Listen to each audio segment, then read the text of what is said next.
Hey everyone, happy Sawain. I got a lot of stuff to talk about in the short, under 10 minutes I gotta do.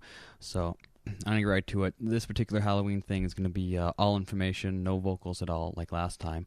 Um, Biggest thing because yesterday I was doing practice. I wanted to figure out how to do Danny Phil's Filth Whistle, and I did, but I didn't stop when my started losing my voice, and so I kept going so I could actually figure it out. And so after I figured it out, I ended up with losing half my voice, and so vocals today would be extremely poor quality and everything like that.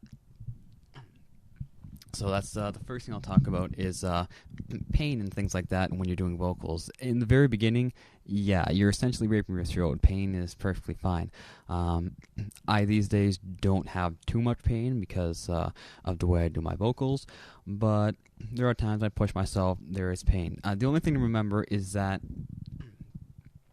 what was I going to say? Oh yeah, the only time you need to stop or worry about anything is when you've lost or start losing any part of your voice.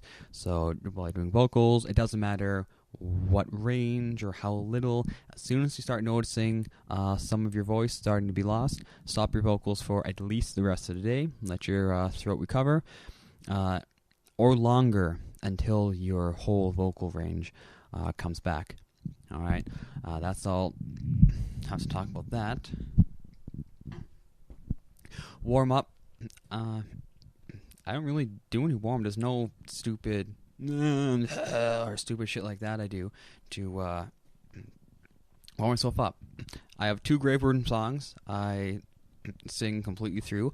I don't over strenuate myself. I just keep it simple and easy. The first grave room song is to warm everything up, make sure I can do a proper growl, and the second song is to make sure I have the right pitch, tone, and vibration, things like that. So that's all you should do for warm-up. Just get a band and songs that are very simple for you to do and somewhat close to what you can do at the moment, and just ease yourself into it. That's it. Water during vocals, things like that. It's up to you. I personally don't drink any water ever at all because water makes my throat feel like it's dried out. I can't do any vocals after that. I just do juice, but I don't drink anything, if possible, during vocals because it messes up the vibration of my throat that I want, and as well, usually it causes more phlegm to be produced in my throat, and so while I'm doing vocals, some phlegm will dislodge, and then I'll start choking on it, and then, completely fuck everything up.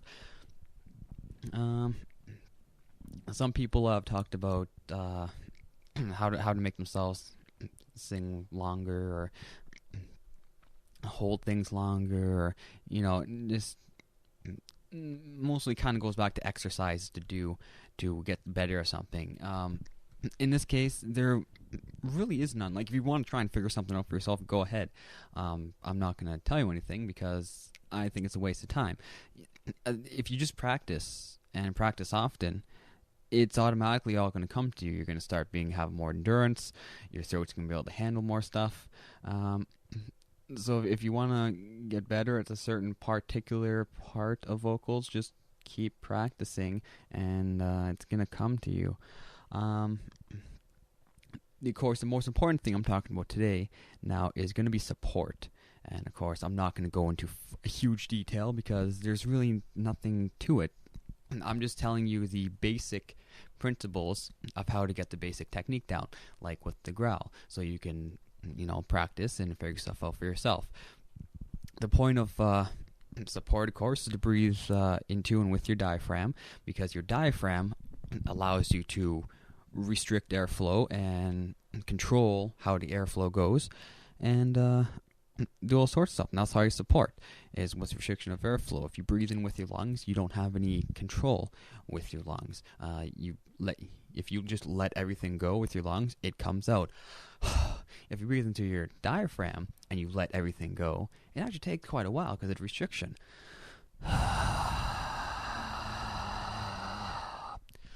All right, that's the difference, and that's where the control goes. Very simple to start off on, extremely difficult to incorporate into singing, and insane to master. to breathe into your diaphragm, simply, you don't want your shoulders to move. Keep your shoulders down, because if you move your shoulders or your chest, it'll fill your lungs. So keep your shoulders down. Tense your stomach like someone's going to punch you in the stomach. All right? And so you have your whole core solid and tensed up. Now with these two combinations, if you breathe in, it doesn't matter if you try not to or what you want. You're forced to breathe into your diaphragm. All right? And then, of course, for understanding purposes, when you exhale your breath, you still want to keep your shoulders down. You want to keep everything tense. And then when you let go and try and breathe everything out, it'll take a lot longer. You'll feel a restriction. That is the basic principle of diaphragm support. With more practice, everything like that, you'll be able to tense your stomach more or less, or even, and it's a visualization analogy, move your stomach and things like that around on the inside to change how the support is done and how the airflow comes out. But that comes to practice. So what you want to do to practice, lay on your back, put a book on your stomach. Breathe into your diaphragm, like we talked about. Because you're laying on your back, your stomach's going to expand, rise, and the book is going to rise as well. Now, the book in this risen position, the trick is when you exhale all your air, you want to keep the book in the exact same position. You don't want anything to deflate. And it's actually surprisingly hard, and it's going to take you a while to do it.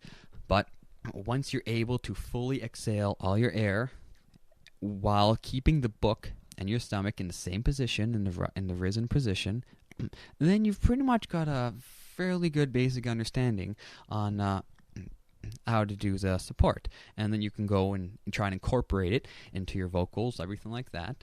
And it'll take a while because it's hard to concentrate on support and then do good vocals.